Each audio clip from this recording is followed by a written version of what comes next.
Sheriff carry और Batman एक ही गांव से है भाई। तो लैंटन शो का दूसरा एपिसोड आ चुका है और जहां पर लग रहा था कि ये एपिसोड पुराने क्वेश्चंस का आंसर देगा, भाई इसने तो और बड़े क्वेश्चंस खड़े कर दिए हमारे सामने। मतलब पुराने एपिसोड में हमें ये बताया था कि 4 लोग मर गए हैं, उनको एलियंस ने मार दिया है और रशविल नेब्रास्का थोड़ा सा खतरे में है और यहाँ पर हेल जॉर्डन आए लोगों को बचाने के लिए। बट इस एपिसोड में उसको थोड़ा सा अलग लेवल पे ले गए। मतलब इस एपिसोड में हमें ये तो बता दिया कि वो जो 4 लोग मरे थे वो एक्चुअल में लोग नहीं थे, वो एलियंस थे। और वो जो एलियन जो अपने आप को उस पुलिस स्टेशन में फोड़ देता है वो एक्चुअली अच्छा काम ही कर रहा था कुछ। मतलब इस एपिसोड की शुरुआत में हेल जॉर्डन जॉन स्टुअर्ट को उड़ने की ट्रेनिंग दे रहा होता है जो कि ट्रेनिंग होती नहीं है। मतलब उसको बोलता है कि भाई उड़ उड़ जा, जैसे कबूतर उड़ा रहा हो। और कबूतर से याद आया, जॉन स्टुअर्ट एक बर्ड बना देता है एंड जब हेल जॉर्डन उससे वो अंगूठी वापस ले लेता है तब भी वो बर्ड स्टे करती है।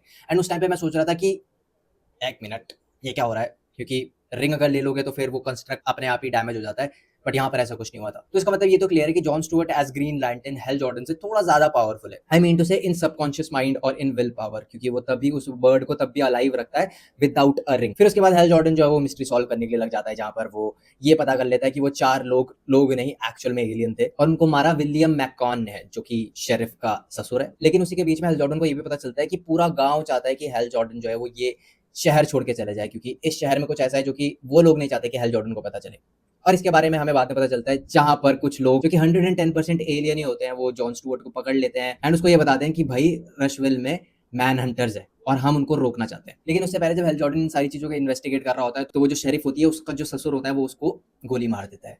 एंड उसके बाद हमें पता चलता है कि सिनेस्ट्रो भी इस वर्ल्ड में है। सिनेस्ट्रो से हेल जॉर्डन पहले लड़ चुका है एंड उसी कन्वर्सेशन में हमें ये भी पता चलता है कि जो हमारी शेरिफ है वो बैटमैन के गांव से, जी हाँ वो गौतम से। फिर जॉन स्टुअर्ट हेल जॉर्डन से मिलने से पहले जोई से मिलता है एंड मैं तुम्हें एक चीज बता देता हूँ यहीं पे, मुझे इस लड़की पे शक है भाई। मुझे ऐसा लगता है कि यही है मैन हंटर और वो विलियम का एक तरीके से यूज कर रही है, या फिर विलियम उसको बहुत बड़ा मानता है क्योंकि उसने वो टेक्नोलॉजी वगैरह उसको कुछ दी है। आई थिंक जो एक्चुअल मैन हंटर है वो जोई है, क्योंकि जिस तरीके से वो बात करती है, जिस तरीके से वो एक मिस्टीरियस, उसकी आंखों में कुछ है भाई। She is the man Hunter. फिर उसके बाद जॉन स्टुअर्ट जो वो अंगूठी है वो हेल जॉर्डन को दे देता है, उसको बता देता है कि मैन हंटर यहाँ पर है, अगर मैन हंटर नहीं पकड़े जाएंगे 2 दिन में तो फिर जो एक्चुअल जो एलियंस है जो कि बचाने के लिए बोल रहे हैं वो वेस्टर्न नेब्रास्का पूरे तरीके से ब्लास्ट कर देंगे। फिर हेल जॉर्डन जो है वो उड़ के जाता है एक जगह पे, आई डोंट नो एग्जैक्टली कौन सी जगह पर, वो अर्थ तो नहीं है।